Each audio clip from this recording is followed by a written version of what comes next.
Educational management and supervision में इस course के जो यूनिट नंबर 3 को डिस्कस करेंगे कि कॉन्सेप्ट ऑफ सुपरविजन क्या है। सुपरविजन डिस्कस करने से पहले हम ये देखेंगे कि इस वीडियो के बाद हम कौन कौन से ऑब्जेक्टिव्स हैं जिनको अचीव कर सकते हैं, जैसे कि सुपरविजन का कॉन्सेप्ट क्या है, डिफरेंट काइंड्स ऑफ सुपरविजन कौन कौन सी हैं, कौन कौन से तरीके हैं और क्या कैरेक्टरिस्टिक्स हैं, क्या खसूसियात है, क्या नेचर है सुपरविजन की, एडमिनिस्ट्रेशन और सुपरविजन में क्या फ़र्क है, पर्पस क्या है सुपरविजन का, नीड क्यों है इसकी, और फिर हम ये देख पाएंगे कि गुड क्वालिटीज़ या गोल्स क्या हैं सुपरविजन के, और साथ साथ हम डिफरेंट रोल्स जो है सुपरविजन में उनको भी डिस्कस करेंगे।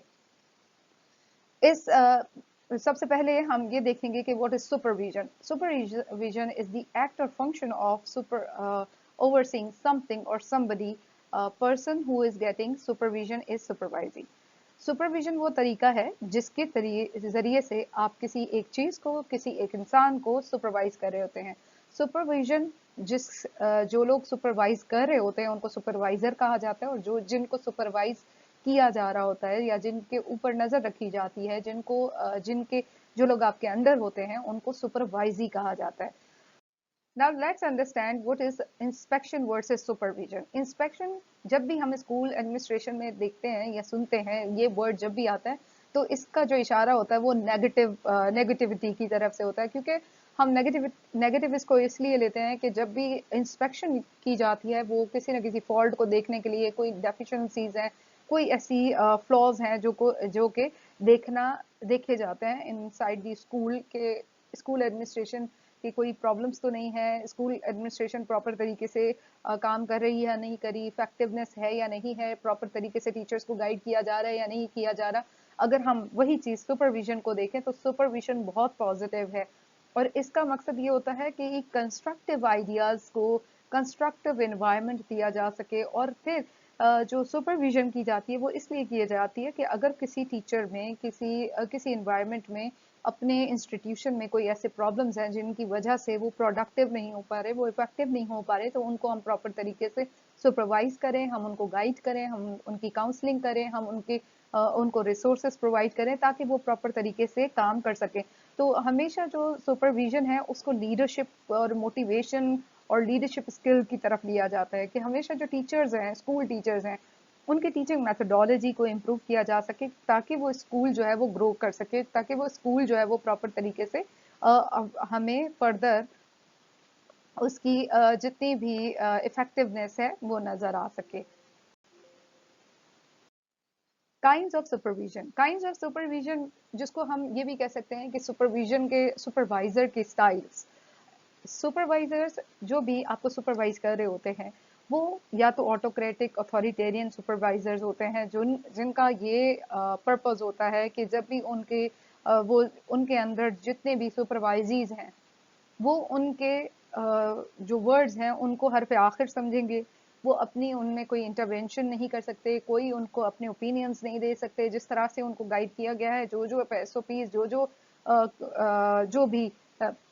लेट सपोज कोई गाइडलाइंस हैं या स्ट्रिक्ट उनको फॉलो करना है, अगर आप स्ट्रिक्टली उनको फॉलो नहीं करते तो आपको जो है वो सुपरवाइजर काफ़ी स्ट्रिक्ट जो है वो बिहेवियर शो करते हैं और वो आपको ह्यूमिलिएट भी करने शुरू हो जाते हैं। फिर सेकंड जो टाइप के जो सुपरवाइजर्स होते हैं या सुपरविजन जो की काइंड है, दैट इज लेजस फ्री और फ्री रेन सुपरविजन। इसमें ये होता है कि जो सुपरवाइजर है वो अपने सुपरवाइजीज को बहुत रिलैक्स टाइम देते हैं और उनसे कहते हैं कि आप अपने काम अपने तरीके से करें, और उनको एक फ्री हैंड अवेलेबल होता है जिसकी वजह से वो फ्रीली कोई भी काम कर सकते हैं, और उनको ये चांस दिया जाता है कि वो अपनी प्रोडक्टिविटी दिखा सकें और वो प्रोडक्टिवली अपना काम अंजाम दे सकें। सुपरवाइजर उनके काम में कोई भी इंटरवेंशन नहीं करते, कोई भी उनको इंटरप्ट नहीं करते या बेजा जो है उनको कोई किसी भी किस्म की गाइडेंस नहीं देते। अगर वो गाइडेंस रिक्वायर्ड हो तो शायद वो उनको गाइड कर लेते हैं, अदरवाइज सुपरवाइजर उनको फ्री हैंड दे देते हैं सुपरवाइजीज को कि आप अपना काम अपने टाइम से जिस तरीके से भी करना चाहते हैं, चाहे आप दिन में काम करना चाहते हैं या चाहे आप छुट्टी लेके आप घर में काम करना चाहते हैं या आप कोई भी वेज ले लेते हैं, मुझे उससे कोई फर्क नहीं पड़ता। तो आप अपना काम कीजिए और अपनी प्रोडक्शन शो कीजिए कि आपने क्या प्रोडक्ट प्रोड्यूस किया है। उसके बाद आ जाते हैं डेमोक्रेटिक सुपरविजन्स। डेमोक्रेटिक टाइप के जो सुपरवाइजर्स होते हैं वो उनमें ये होता है कि वो अपने सुपरवाइजीज की बात भी सुनते हैं और साथ साथ उनको गाइड भी करते हैं। एक दूसरे के सलाह मशवरे के साथ वो सारे काम अंजाम दे रहे होते हैं कि किसी भी स्कूल में कोई डेफिशिएंसीज हैं, किसी स्कूल में ऐसे प्रॉब्लम्स आ गए हैं, क्योंकि पर्टिकुलरली अगर हम स्कूल के पॉइंट ऑफ व्यू से या एजुकेशन इंस्टीट्यूशन के हिसाब से देखें तो जो भी बच्चों को पढ़ाने के हिसाब से या टीचिंग के हवाले से या रिसर्च के हवाले से किसी भी सुपरवाइजर को कोई प्रॉब्लम आ रहा है तो सुपरवाइजर्स उनको गाइड करते हैं और दोनों के ओपिनियन वो डिस्कस करते हैं कि what do you think about this particular aspect, this is my opinion, you may agree और यू मे नॉट एग्री। लेकिन वो बताते ये भी हैं कि if I were in your place तो फिर मैं ये काम इस तरह से करता। तो वो एक डेमोक्रेटिक वे में जैसे कि लोगों के आइडियाज को लेते हुए, लोगों की बात सुनते हुए उनको सुपरवाइज करते हैं। Then it comes bureaucratic supervision. Bureaucratic supervision वो होती है जहाँ पे अगर आपने उस अपने सुपरवाइजर की बात नहीं सुनी या आपने उसे डायरेक्टली को फॉलो नहीं किया, जो आपको गाइडलाइंस, जो भी आपको स्ट्रक्चर दिया गया है वर्किंग एनवायरनमेंट का, अगर आप उसको फॉलो नहीं करते तो आपके लिए स्ट्रिक्ट जो है वो लीगल एक्शंस लिए जा सकते हैं। उसके बाद ट्रेनिंग एंड गाइडेंस का आ जाता है। ट्रेनिंग एंड गाइडेंस में ये वो लोग होते हैं जो सुपरवाइजर्स अपने सुपरवाइजीज को हमेशा ट्रेन करते हैं कि अपकमिंग जितनी भी चीज़ें हैं उनमें आप अपने आप को अपग्रेड करें। इससे रिलेटेड आपको कोई गाइडेंस चाहिए तो हम वो दे सकते हैं। फॉर एग्जांपल अगर वो कोई स्किल सीखना चाहते हैं तो सुपरवाइजर उनको हेल्प करते हैं कि आप सीख सकते हैं या मैं आपको सिखा सकता हूँ, या सुपरवाइजर्स उनको गाइड करते हैं कि ये वेज हैं, आप इनको फॉलो करते हुए इस तरह से अपना टारगेट अचीव कर सकते हैं।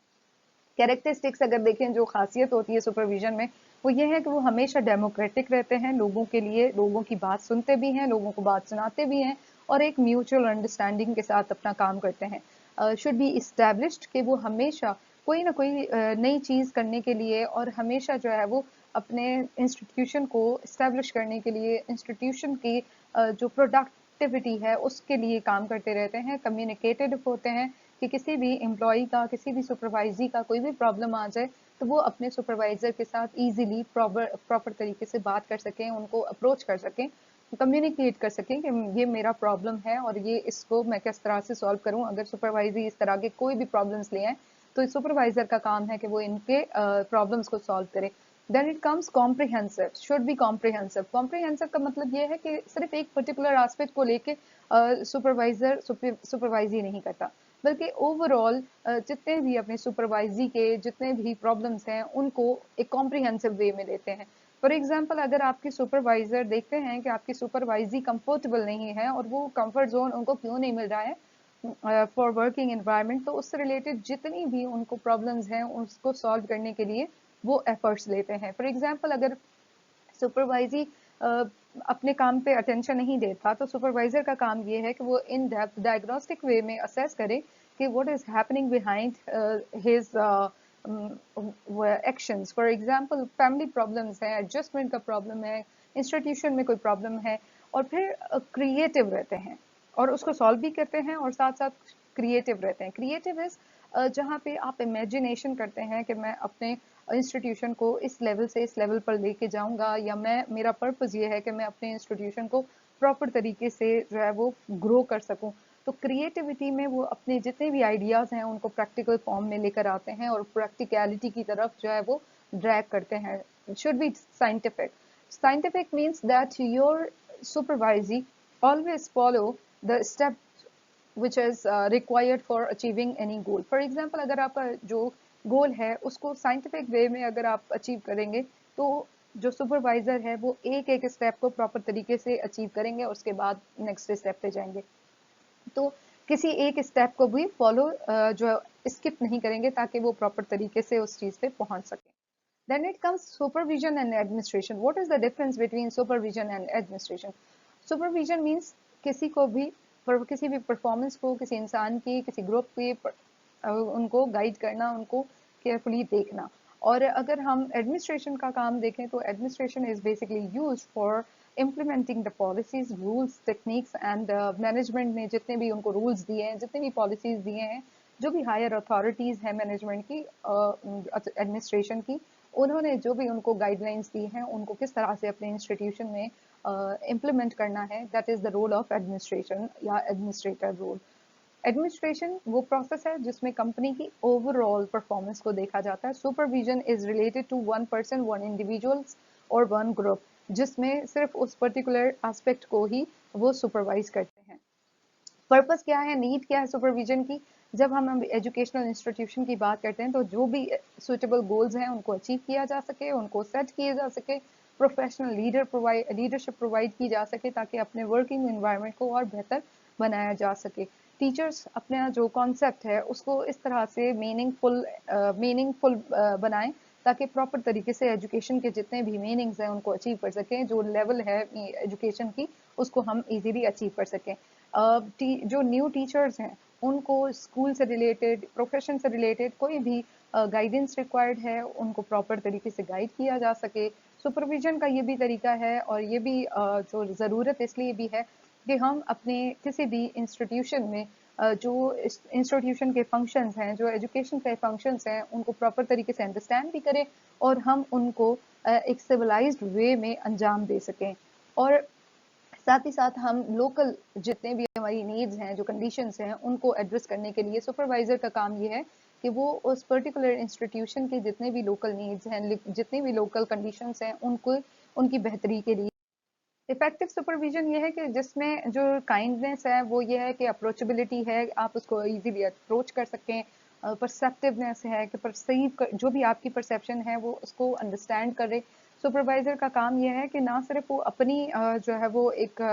जितनी भी गाइडेंस देते हुए जो अपनी नॉलेज है वो किसी और पे जो है वो इम्प्लीमेंट कर दे, बल्कि परसीव करें कि इनको वो चीज़ें समझ आ रही हैं या नहीं आ रही, और बीइंग अ सुपरवाइजी अपने आप को अंडरस्टैंड करें कि अगर मेरा सुपरवाइजर इस तरह से कहता है कि मैं इस तरह से कैसे काम कर सकता हूँ, तो एक परसेप्टिव हो और एक अपने आप में जो है उसका जो है वो एम्पैथेटिक वे में चीज़ों को अंडरस्टैंड करे, दूसरों के प्रॉब्लम्स को समझे कि क्या प्रॉब्लम्स हो सकते हैं जो कि एक सुपरवाइजी फील कर सकता है। एस्पिरेशन एंड फेथ के हमेशा अपने एम्प्लॉयज़ पे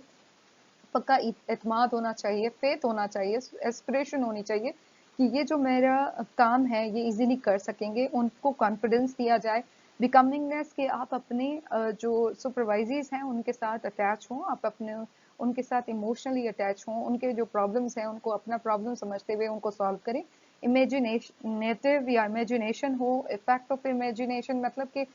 जो अपने इंस्टीट्यूशन को बेहतर बनाने के लिए नए नए आइडियाज़ को सोचें, और रिसोर्सफुलनेस हो कि जो सुपरवाइजर्स हैं वो अपने जितने भी एम्प्लॉयज़ हैं उनके लिए प्रॉपर तरीके से जो एडमिनिस्ट्रेशन है, जो भी उनके जो काम हैं उनको अंजाम देने के लिए, अगर कोई एविएट्स की ज़रूरत है, अगर कोई मटेरियल की ज़रूरत है, फाइनेंस की ज़रूरत है, तो वो रिसोर्सेज उनके लिए प्रोवाइड किए जा सकें।